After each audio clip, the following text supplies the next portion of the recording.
போய் முற்றுகையிடு, ஓட்டு சீட்டை கொண்டு வா, இந்த எலக்ட்ரானிக் ஓட்டு முறை வேணாம்னு சொல்லு. உலகத்திலே பெரிய பெரிய விஞ்ஞானத்தை கையில் வச்சுக்கிட்டு இருக்கிற எல்லா நாடுகளும் ஓட்டு சீட்டை தாப்பா வச்சுக்கிட்டு இருக்கான். இங்கே தாப்பா எலக்ட்ரானிக்கை வச்சுக்கிட்டு இருக்கீங்க.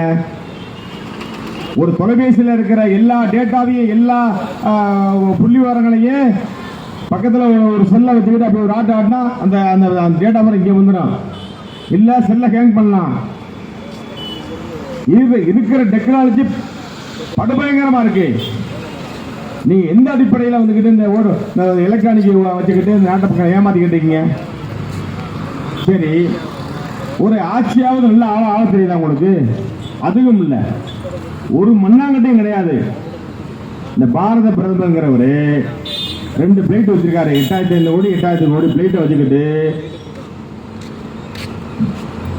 வரைபடத்தில், உலக வரைபடத்தில் இல்லாத நாட்டுக்கு பூரா போயிட்டு வந்தாரு. இப்ப கூட இந்த பிரதமர் இந்த நாட்டில் இருக்காரா இல்லையான்னு கூட தெரியாது. அது ஆராய்ச்சி பார்த்து தான் சொல்லணும். பல கோடி ரூபா மக்கள் வரிப்பணத்தில் சுலபமாக வாழ்ந்துகிட்டு இருக்காரு. அவர் போடுற ஆடையெல்லாம் பார்த்தீங்கன்னா 10 லட்சம் 15 லட்சம். சாப்பிட்ற உணவுலாம் பார்த்தீங்கன்னா 5 லட்சம் காலாங்கிறாங்க. ஏண்டா 50 ரூபாய்க்கு வழி இல்லாம ரோட்ல பிச்சை எடுத்துக்கிட்டு தர்றான் நாட்டு மக்கள். 150 கோடி மக்கள் இருக்குன்னு சொல்றாங்க இந்திய நாட்டில்.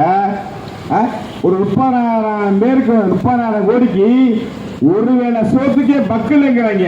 என்ன நீங்க நாட்டை ஆள்றீங்க? நீங்க என்னப்பா நாட்டை ஆள்றீங்க? அடுத்து ஒரு ரூபு பொம்பளை வச்சிருக்காங்க. பேர் என்னமோ ஊருகாம சொல்றாங்க. பேர் என்ன சொல்ல? நிர்மலா சீதாராமன். இந்த பேரு வேற வரமாட்டேங்குது. அவ பண்ற முள்ள மாதிரி தந்த பூரா நாங்க ரோட்ல இருந்துகிட்டு கத்த வேண்டிய அவசியம் இல்ல. அவன் புருஷக்காரன் டெய்லி ஒரு வீடியோவா போடுறான். இந்த பொம்பளைக்கு ஒண்ணும் தெரியாது, இவளை அடிச்சு பத்துங்க, இவன் முள்ள மாதிரி தனம் பண்றா, திருத்தனம் பண்றான்னு சொல்லிட்டு. அதான் உண்மை. அவன் புருஷக்காரன் சொல்றாப்பா, எத்தனை வருஷம் குடும்பம் நடத்துறான்னு தெரியல, புள்ளி வரமா வீடியோ போடுறான். நாங்க சொல்லல, அவன் புருஷக்காரனே சொல்றான். உதாரணத்துக்கு ஒரே ஒரு எடுத்துக்காட்டு சொல்லிட்டு நான் விடைபெறேன். ஜிஎஸ்டிங்கிற பேர்ல 2 இட்லி ஹோட்டலில் போய் 2 இட்லி சாப்பிட்டோம்னா, எப்பா 2 இட்லி அது குழந்தைக்கும் கொடுக்கலாம், அது பெரியவங்களுக்கும் கொடுக்கலாம். அதை தின்னா அதுக்கு 5% வட்டி போடுறாங்க. வெள்ளக்காரன் காலத்தில் கூட இப்படி வட்டி கிடையாதுடா, வரி கிடையாதுடா. அவ்வளவு வரி போட்டு கசக்கி புரியுது. அந்த இட்லியை தயார் பண்றதுக்கு உளுந்துக்கு ஒரு வரி, அரிசிக்கு ஒரு வரி, அதை ஆட்டுற கிரைண்டருக்கு ஒரு வரி, அதையெல்லாம் செஞ்சு அவிச்சு இடையில வச்சு அதுக்கு ஒரு வரி. ஏன்னா ஒரு சாமானுக்கு எத்தனை வரிடா போடுவீங்க நீங்க? எந்த பல்கலைக்கழகத்தில் படிச்சீங்க? எந்த பள்ளிக்கூடத்தில் படிச்சீங்க? ஏன்னா கிறுக்கு போயிடா. எல்லா பேரும் தொழில் துறையெல்லாம் பூட்டிட்டு ஓடி போயிட்டாங்க. ஒரு புள்ளியோரம் சொல்லுது, இந்த ஜிஎஸ்டி வரியை என்னைக்கு போட்டாங்களோ 7 லட்சம் தொழில் நிறுவனங்களை பூட்டிட்டு போயிட்டாங்க. பாவம், பெரிய பெரிய நிறுவனங்களை சிறிய பெரிய நிறுவனங்கள் நடத்திக்கிட்டு இருந்தோம். அன்னைக்கு கூலி வேலைக்கு போயிட்டு இருக்கேன். நீங்க நாட்டில் ஆடுற லட்சம் அப்படித்தான். இப்போ பார்த்தீங்கன்னா மோடிகிட்ட போய் அந்த ட்ரம்ப், அமெரிக்க அதிபர் ட்ரம்ப், அவன் ஒரு ரூசு அவன் எங்கிட்ட 200% வரிங்கிறான். இதையும் போடுறது பட்டாதுன்னு அவன் 200%ங்கிறான், 100%ங்கிறான், 50%ங்கிறான். என்னடா நடக்குதுன்னு தெரியல. இங்கே நம்மளால பூரா தமிழ்நாடு தான் இங்கே வந்துக்கிட்டு செல்வ செழிப்பா இருக்கு. ஜவுளி தொழிலே, வைர தொழிலே, தங்க தொழிலே, தோல் ஏற்றுமதி, இப்படி எல்லா தொழிலும் இன்னைக்கு 2 நாளாக பார்த்தீங்கன்னா கதறாங்க. அவ்வளோ பேர் இப்படியே போச்சுன்னா பல லட்சம் பேர் வேலை இல்லாமல் தெருவில் போகும் சொல்லி திருப்பூரில் இருக்கிறவங்க பூரா வந்து கதறாங்க. இந்த திருப்பூரை நம்பி தாங்க நாங்கள் இங்கே வந்தோம். தமிழ்நாட்டில் உள்ள எல்லா மாவட்டத்தில் உள்ளவங்க பூரா வேலை வெட்டி இல்லாதன்னா ஏன் திருப்பூருக்கு தான் போகிறாங்க. அங்கே பெரிய பெரிய தொழிற்சாலை இருக்கு, மில்லுகள் இருக்கு, அங்கே போகிறாங்க. அங்கே போனால் அங்கேயும் வேலை இல்லாமல் ஆகிடுச்சு இந்த மோடி அரசு. இப்போ என்ன செய்ய போகிறாங்க சொல்லுங்கள், நீங்களே சொல்லுங்கள். என்ன செய்ய போகிறாங்க?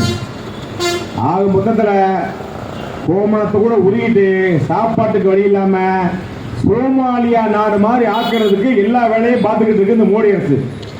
அவனுக்கு நல்ல பெரிய அளவு சப்போர்ட் பண்ணி ஜாலரா அடிக்கிறாள் இந்த அமெரிக்க அதிபர் ட்ரம்ப். அவனை பார்த்தாவே ஒரு அதிபர் மாதிரி தெரியல, ஒரு மாடுபட்டி பையன் மாதிரி இருக்கான். அவன் பேசுறதும் புரியல, ஒன்றும் புரியல. அங்கே உள்ள அமெரிக்காவில் உள்ள முறை கதறாங்க, என்னடா இவனை ரூசு பையில கொண்டு வச்சுக்கிட்டாங்க, திடீர்னு என்னமோ பண்ணிக்கிட்டு இருக்கான்னு சொல்லிட்டு. இந்தியாவை வந்துக்கிட்டு ரஷ்யாவில் பெட்ரோல் வாங்காதீங்கிறான், கச்சா எண்ணெய் வாங்காதீங்கிறான், அதை வாங்காதீங்கிறான். எவன் உலக லெவலில் பெரிய அளவுக்கு தொழில் நிறுவனங்கள் ஏற்றுமதி இறக்குமதி நடந்துகிட்டு இருக்கு, நீ என்னடா போய் டிமாண்ட் பண்ணிக்கிட்டு இருக்க, அதை வாங்காத இதை வாங்காதுன்னு? எல்லாமே ஒரே இடத்துல விளையிறது இல்ல. அமெரிக்காவில் எல்லாமே விளையுதா? உலக லெவல்ல எல்லாம் எவன் கொண்டு போய் பொருளை கொடுக்குறான்னா அப்பதான் நீ உருவாக முடியும். இவன் மட்டும் இன்னும் யார் பேச்ச கேட்டுக்கிட்டு எப்படி ஏன் இப்படி பண்றாங்கன்னு தெரியல. ஒட்டு மொத்தமா மூன்றாம் உலக போற தொடுத்து உலகம் அழிகிறதுக்கு எல்லா வேலையும் பார்த்துக்கிட்டு இருக்காங்க. அதான் நடக்க போகுது, அதை நோக்கி தான் போய்கிட்டு இருக்கு என்பதை தெரிவித்துக் கொண்டு, இப்படிலாம் தொடர்ந்து இந்த நாட்டு மக்களை இம்சப்படுத்துது இந்த ஒன்றிய அரசு. தமிழ்நாட்டிற்கு முற்ற அதிகாரமும் தேவை என்பதை வலியுறுத்தி தொடர்ந்து பரப்புரை பயணத்தில் ஈடுபட்டுக் கொண்டிருக்கின்றோம். எங்களுக்கு பொதுமக்களாகிய நீங்கள் ஆதரவு தர வேண்டும் என்று வேண்டி விரும்பி கேட்டுக்கொண்டு பேச வாய்ப்பளித்தமைக்கு நன்றி கூறி விடைபெறுகிறேன். நன்றி, வணக்கம்.